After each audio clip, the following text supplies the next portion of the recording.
देवराजसेव्यमानपावनाग्रिपङ्कजं व्याळयज्ञसूत्रमिन्दुशेखरं कृपाकरम् नारदादियोगिवृन्दवन्दितं दिगम्बरं काशिकापुराधिनाथकालभैरवं भजे।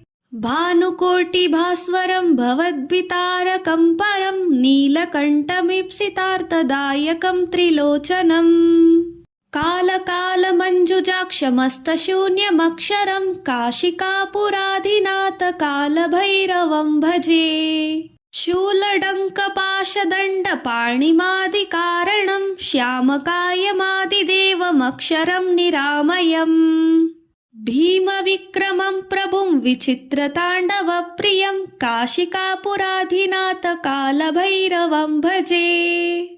भुक्तिमुक्तिदायकं प्रशस्तचारुविग्रहं भक्तवत्सलं स्थितं समस्तलोकविग्रहम् निक्वणं मनोज्ञहिमकिङ्किणीलसत्कटिं काशिकापुराधिनाथकालभैरवं भजे।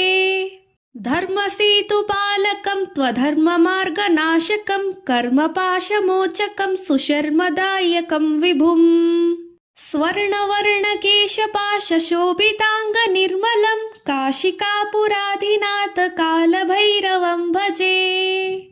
रत्नपादुकाप्रभाभिरामपादयुग्मकं नित्यमद्वितीयमिष्टदैवतं निरञ्जनम् मृत्युदर्पनाशनं कराळदंष्ट्रभूषणं काशिकापुराधिनाथकालभैरवं भजे।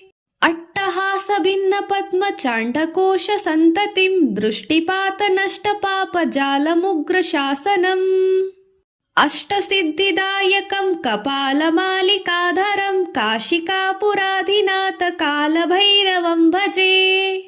भूतसङ्गनायकं विशालकीर्तिदायकं काशीवासिलोकपुण्यपापशोधकं विभुम् नीतिमार्गकोविदं पुरातनं जगत्पतिं काशिकापुराधिनाथकालभैरवं भजे।